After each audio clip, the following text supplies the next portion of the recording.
República Bolivariana de Venezuela, Universidad Pedagógica Experimental Libertador, Instituto Pedagógico de Caracas. Actividad, foro, grupo número 3, DE, Doctorado en Educación. Los integrantes, Cristian Astudillo, Lucy Morales, Rafael Sandoval, en el día 29 de septiembre del 2021. Contenido dentro de este foro explicativo, tenemos un tema central y unos apartados, el cual obedecen a la pregunta que dice: ¿cuál debe ser la actitud del investigador durante el proceso de investigación y la publicación de su producto? La ética en el proceso y producto de investigación, el plagio académico, análisis de un caso de ética relacionado con el plagio académico, problemas en contexto, principios éticos morales involucrados, solución dada para ese caso y opinión crítica argumentada de los participantes sobre la solución dada en el caso. Ambientado en el impacto de las orientaciones que pretendían delimitar el papel de los investigadores médicos y científicos en los juicios después de la Segunda Guerra Mundial, Nuremberg, 1946.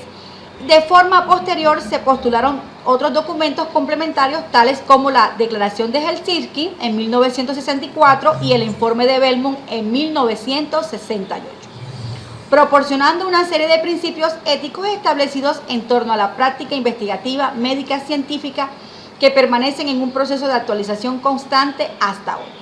Y estos son usados como referentes, como líneas gruesas en el campo de la investigación médica, originando de forma intrínseca su impacto en otras ciencias y disciplinas, tales como la bioética. Nuestra compañera Lucy Morales va a hablarnos acerca de la ética en el proceso y producto de la investigación. El código ético que debe tener todo investigador. El investigador debe estar consciente de sus aspiraciones y propósitos, así como de las limitaciones propias y de la investigación que realiza. Es deber del investigador orientar y asesorar a otros investigadores sobre tareas y propósitos relacionados con el estudio. Debe hacerse tomando en cuenta los intereses e inquietudes del asesorado. Permitir otras consultas o remitir a otras autoridades o expertos. En toda investigación debe estar contenido el propósito de contribuir con el fortalecimiento del saber científico. Una investigación concluida abre nuevas opciones. Toda conclusión, a su vez, es punto de partida para interpretaciones novedosas. El autor de esto es el señor Hurtado J. en el año 2012. En toda investigación debe primar el respeto a la condición humana y social de las personas, sus colectivos y los pueblos. Se deben considerar posibles riesgos, prever las consecuencias, evitar poner en peligro a las personas que participen y asumir las correspondientes responsabilidades. En toda investigación ha de hacerse un manejo correcto del material técnico y bibliográfico utilizado. En consecuencia, citas, notas, paráfrasis, transcripciones, entre otras, han de procesarse con referencia directa al autor y su obra, según la normativa internacional vigente. Es responsabilidad del investigador utilizar de manera correcta las técnicas e instrumentos. Los instrumentos estandarizados en otros contextos deben adaptarse al contexto en el cual se aplican a fin de no asumir conclusiones falsas en cuanto a los resultados. En toda investigación ha de reconocerse el trabajo de su autor o autores, así como el aporte de personas o instituciones que hayan contribuido en alguna de sus fases, auxiliares, encuestadores, colaboradores, etc. Igualmente, todo profesor, tutor o autoridad académica que se apoye en el trabajo de sus estudiantes o tutelados debe reconocer la participación o coautoría de quienes hayan participado en la investigación. En toda investigación deben validarse las fuentes informativas, tanto vivas como documentadas, hemerográficas, bibliográficas. Los principios y valores éticos que todo investigador debe tener: autocontrol, Es el dominio que tiene él de sus emociones, de sus sentimientos y pensamientos, el carácter y la personalidad que muestra a través dentro de toda la investigación. Autonomía, el pensar, el actuar, el opinar e investigar con independencia de criterio y autonomía conceptual. Citación correcta.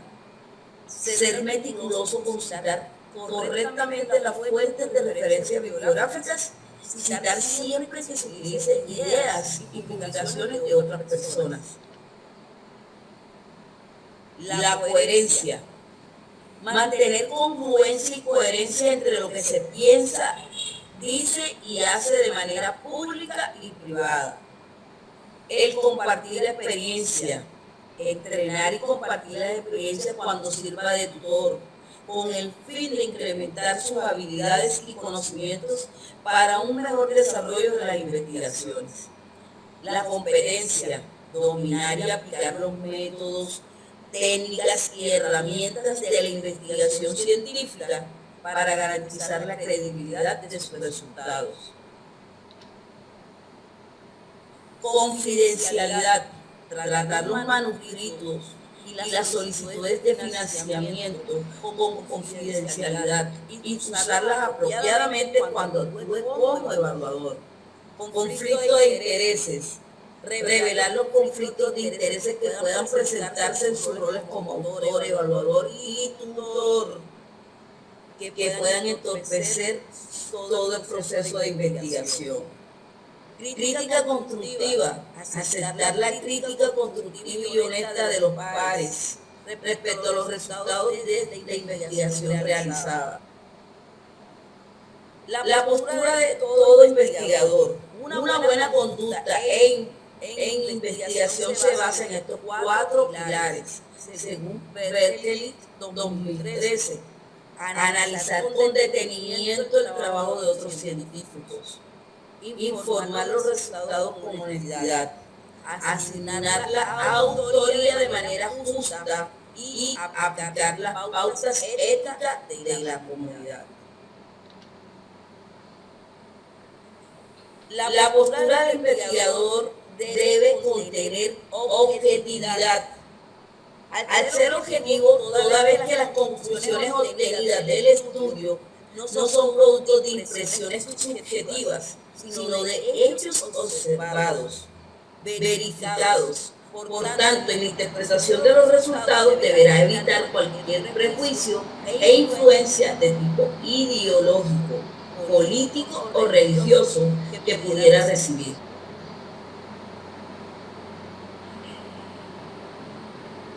El investigador muchas veces comete estas malas prácticas dentro de su investigación. Omitir deliberadamente datos que contradigan la hipótesis. Realizar investigaciones que violen la ley, afecten el medio ambiente, el orden público, la seguridad nacional y que afecten el bien común. Esto es lo que no debe realizar ningún investigador en el proceso de una investigación. Hay malas prácticas investigativas, es recurrir a recursos antiéticos, ilícitos o delictivos, como el soborno, el engaño, el plagio, interceptaciones telefónicas, violación de la correspondencia, intrusión a la vida privada de las personas, uso de cámaras ocultas, etc. Para la obtención de informaciones, declaraciones, documentos, imágenes, etc. Violar el secreto profesional, la cláusula de conciencia, la vida privada de las personas y los derechos humanos. Manipular la información, las cifras estadísticas y las conclusiones con fines subalternos e intereses de grupos económicos, religiosos y políticos. Desinformar de manera premeditada y de mala fe, utilización de la influencia profesional y la información privilegiada que recibe para beneficiarse personalmente o para beneficiar a parientes y amigos.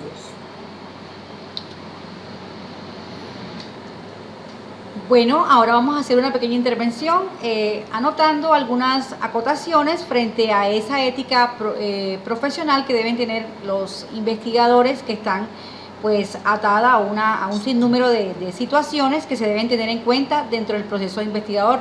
Por ejemplo, profe Rafael, ¿usted qué piensa de todo este proceso ya mencionado de manera anterior? Buenas noches. Bueno, aportando aquí a lo que la compañera venía diciendo en cuanto a los códigos éticos de investigador, pienso que es algo fundamental en cada investigador, debe de hacer parte de su ética, ya que debe haber una autenticidad en el momento de investigar, debe haber un autocontrol, una autonomía, sobre todo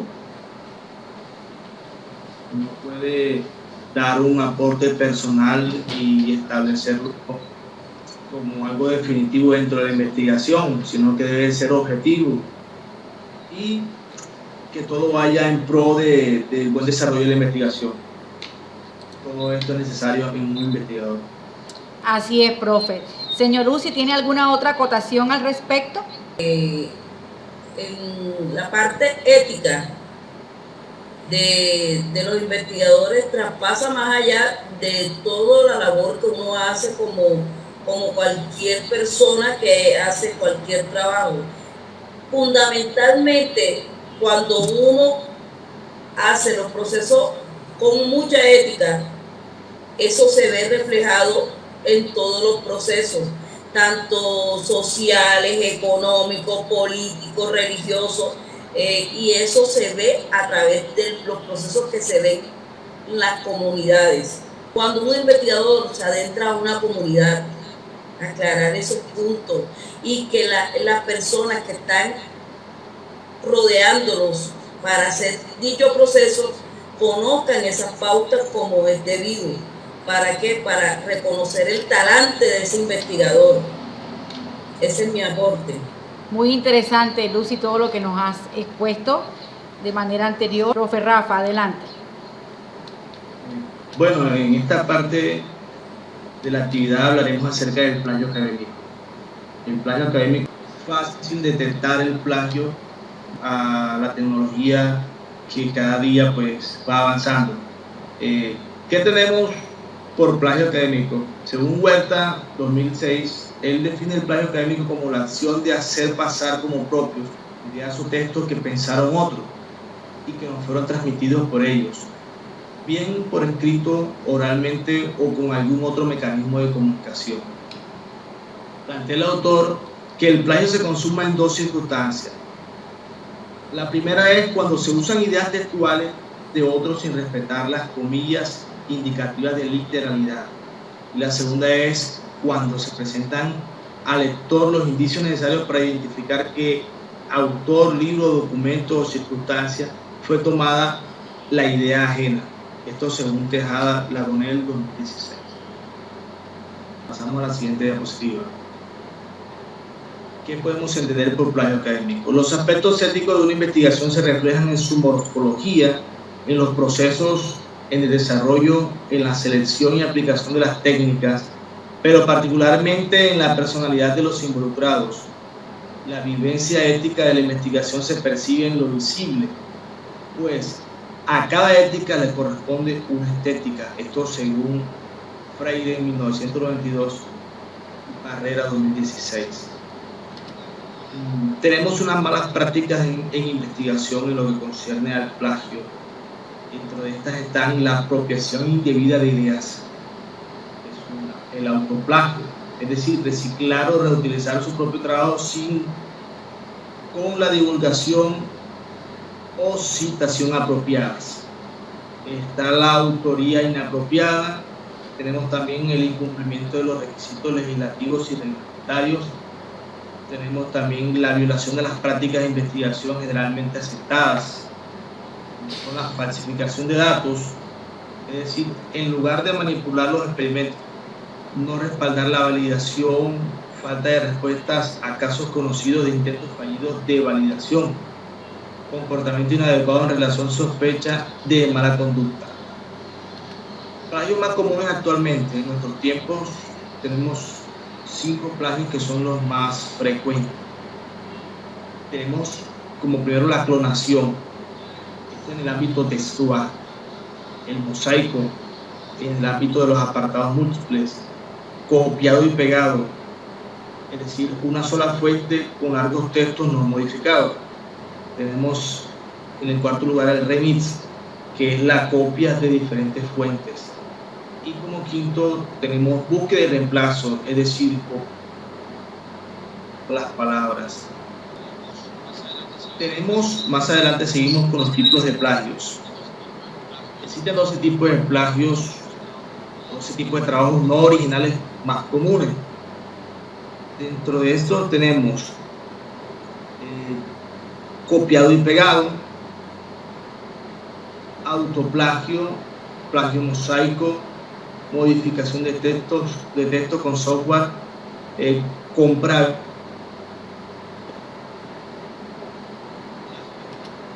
plagio involuntario, paráfrasis sin atribución, plagio de código de programación, alteración de fuentes, modificación manual del texto, falsificación de datos, la publicación misma. Pasamos a la siguiente diapositiva. Recomendaciones para no caer en el plagio académico. Bueno, aquí hay unas recomendaciones que se deben de tener en cuenta para no incurrir en este tipo de delitos. 1. Tome siempre los datos de las fuentes consultadas. Esto es importante. Referenciar. 2. Cite párrafos o frases del original. Indique su autor y fuente por medio de una referencia bibliográfica. Cada texto que no pertenezca al autor debe de ir referenciado, como si fuera suyo. Consecuencias más comunes, resultado del plagio. Tenemos aquí 3 consecuencias. Puede anular tu trabajo y tu carrera científica a nivel moral perdiendo credibilidad, es decir, el investigador a nivel científico profesional o el estudiante pierde credibilidad. 2. Ser expulsado de tu carrera o vínculo con una universidad o institución. 3. Acciones legales o multas según la gravedad del asunto. Esto variará entre países y comunidades científicas. En nuestro país ya cada día esto es más riguroso y ya se considera un delito el plagio académico. Entonces debemos como investigadores tener mucho cuidado en esta parte. Vemos que esta situación del plagio va a gran escala.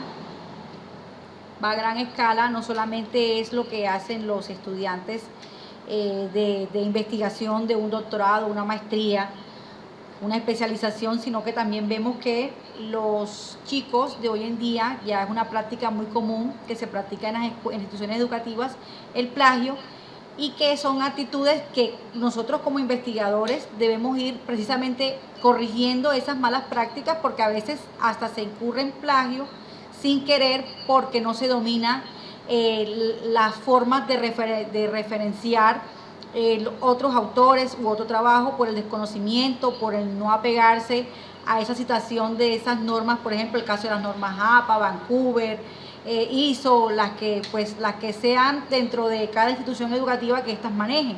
Entonces resulta muy importante tener en cuenta que este asunto del plagio no solamente permea grandes escalas, sino que va hasta los niños de primaria. Ya ellos quieren mirar al compañerito cómo copiarse del trabajo, y entonces es muy difícil llevarlos al conocimiento de esta situación, porque ellos no entienden la magnitud que es tener que robarle las ideas al compañerito que sí estudió para el examen ese día.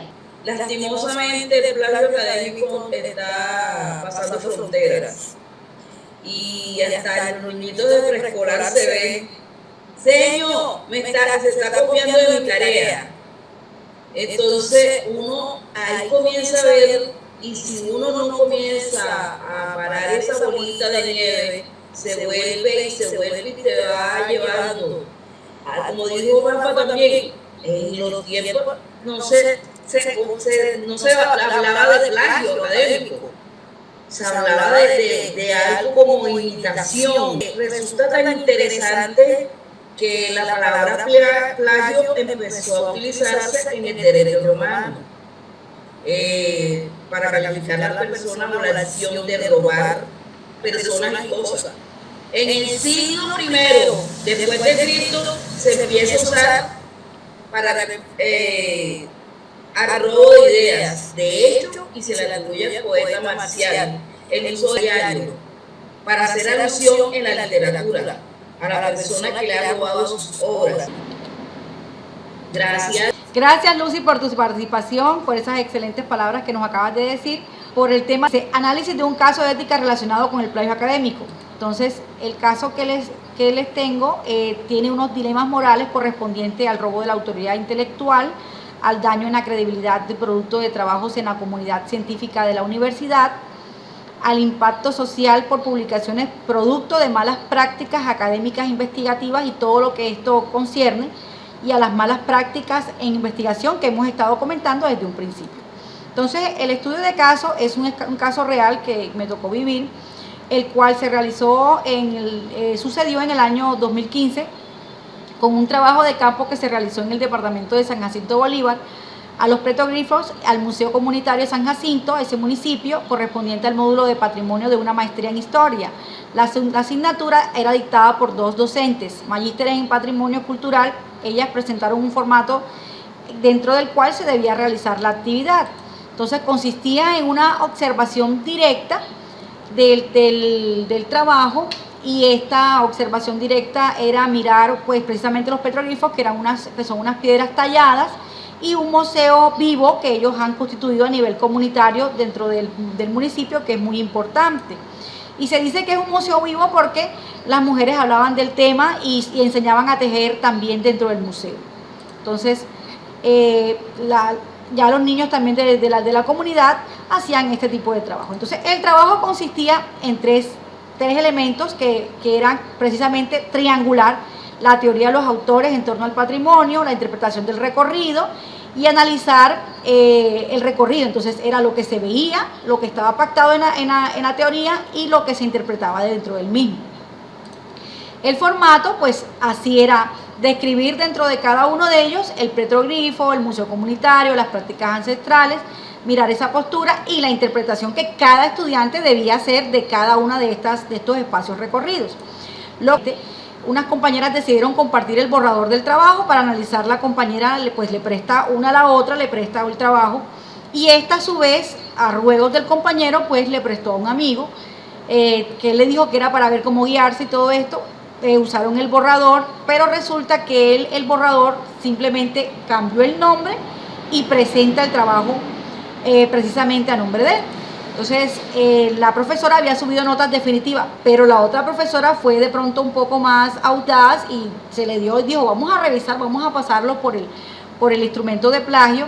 Entonces, ahí vemos que generalmente, según los colores, está un 0% azul, 24%, porque hay un mínimo que de pronto uno pueda entrar no a plagiar, sino que hay una similitud, y eso es normal dentro de cada trabajo. Hay un 24, 25, pero cuando ya pasa del 57 ya sí tiene connotaciones más delicadas.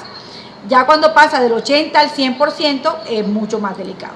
Resulta que la docente, pues al pasar este trabajo por ese formato antiplagio, le arroja que el compañero la compañera que le prestaron el trabajo tenía una similitud del 52%, mientras que el compañero tenía una similitud del 100% del trabajo, o sea, no había quitado ni una coma ni un ápice del trabajo. Entonces, ¿qué hicieron? Tanto la autora del trabajo como la compañera quedaron comprometidas por el 52%, porque no se sabía a la larga, pues la autora sabía que lo había hecho, pero a la larga, pues por parte de la universidad se debatía quién tenía mayor responsabilidad en este asunto del plagio.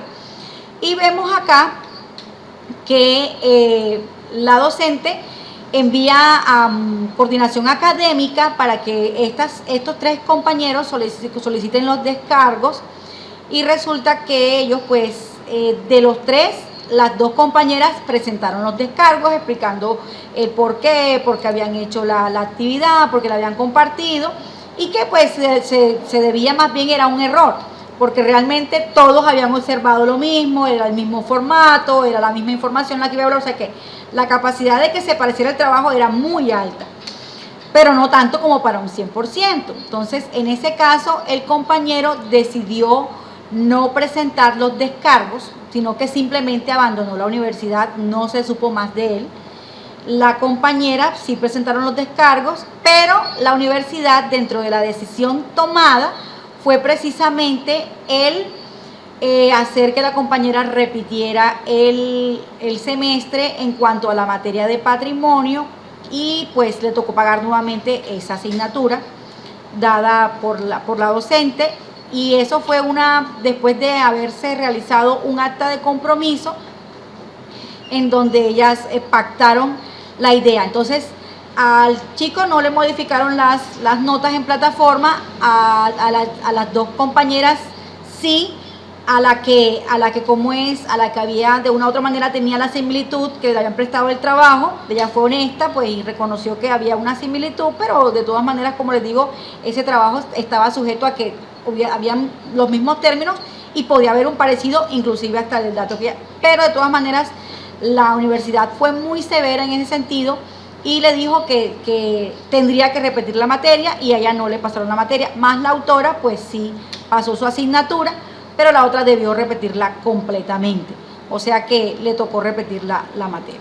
Esto fue a pesar de que esto no fue un acto de mala fe, la similitud entre ellas, pero más sin embargo la de la universidad, dentro del manual de convivencia, tiene claro que si hay plagio pueden perder el cupo dentro de la universidad. Entonces, como medida menos extrema, decidieron que nada más repitiera la materia correspondiente al patrimonio. Entonces, aunque era muy posible la similitud, pues esa fue la posición que asumió la universidad.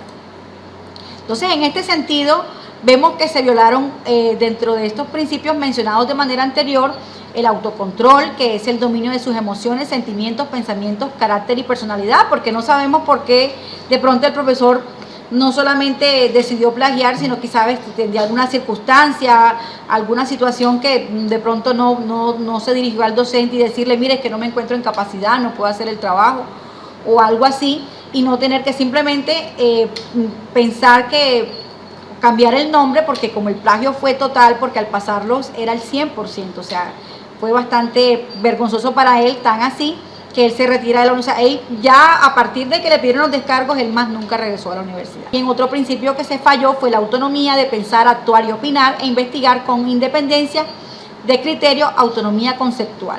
La citación correcta, el no ser meticuloso con citar correctamente las fuentes de referencia bibliográfica, citar siempre que se utilicen y publicaciones de otras personas, porque inclusive él podía decir este extracto tomado de las ideas de la compañera tal, o sea, y no estaba mal.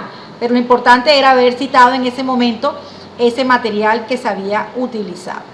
Entonces, en ese sentido, pues el aporte de la señora Lucia en cuanto a esta temática, manifiéstenos qué piensa usted, si la universidad fue adecuada o no. Estoy totalmente de acuerdo de que soy de las personas que las cosas deben ser como son, muy a lo legal. En ese momento no se sabía si de pronto ese muchacho estaba pasando por una situación muy difícil, y de pronto él falló también en por no llegar a los descargos y decir qué fue lo que pasó en realidad, a llegar hasta ese extremo.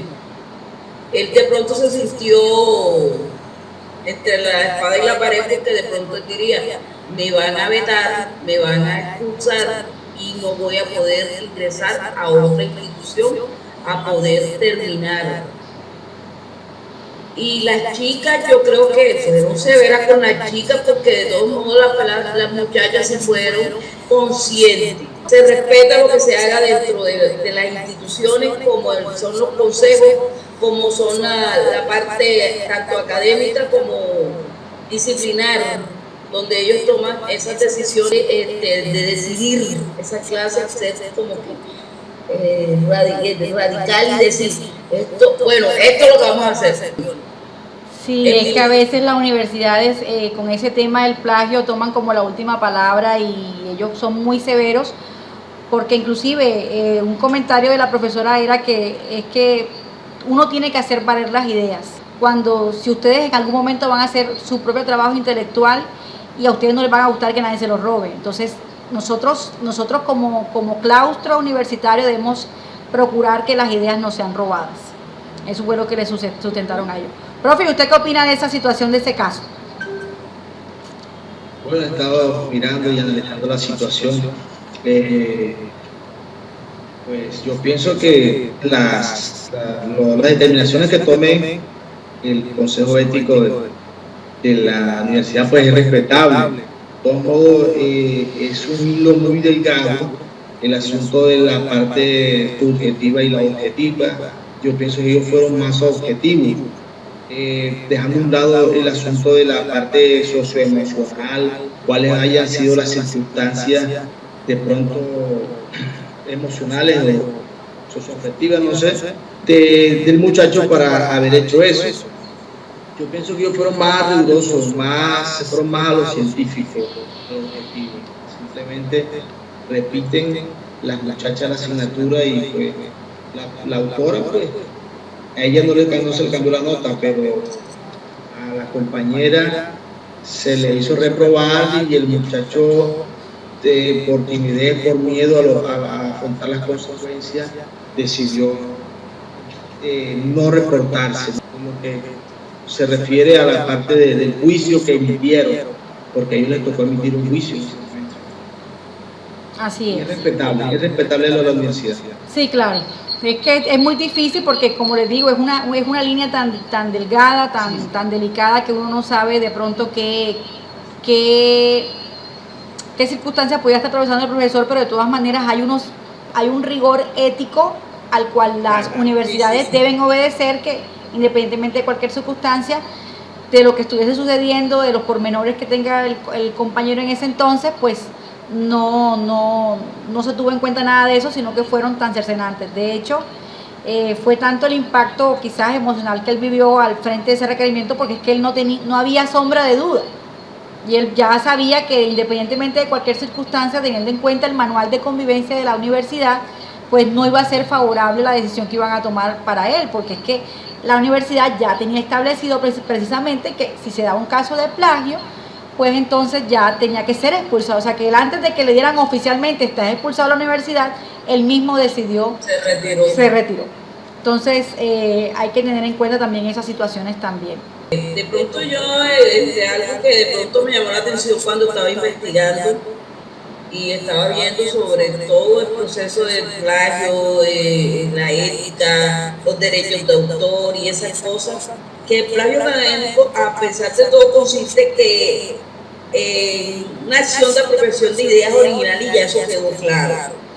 La razón fundamental es que en la vida académica y científica, mucho más importante que los modos de decir son las ideas, las soluciones, los descubrimientos, las inspiraciones que abren una nueva posibilidad en el avance del ser humano hacia una mayor comprensión de la naturaleza y de la sociedad. En el derecho de autor se protege no la idea, sino la manifestación de la idea.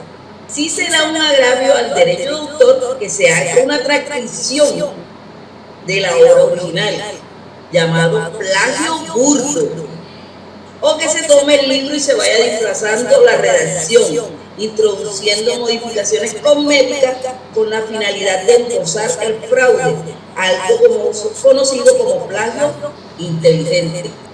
Por ende, lleva la parte ética y moral de la persona. Entonces yo creo que fue un tema muy interesante y muy enriquecedor, que hace, a mí me fascinó esto. Es que le agradezco a la doctora Julia por este espacio, porque para eso estamos y adelante. Ahora lo que tenemos que guardar es esa ética. Bueno, profes, fue un placer haber compartido con ustedes este foro que tenía pues la idea de sensibilizar estos temas y que sean pues resorte de nuestro quehacer como formadores, como futuros investigadores que estamos en proceso, en formación. Agradeciendo pues a la Universidad Pedagógica Experimental El Libertador, junto con el Instituto Pedagógico de Caracas, por esta oportunidad de seguir aprendiendo de estas temáticas que son muy necesarias para seguir con nuestra formación. Entonces, gracias por haber estado en esta noche y bueno, nos vemos en una próxima ocasión.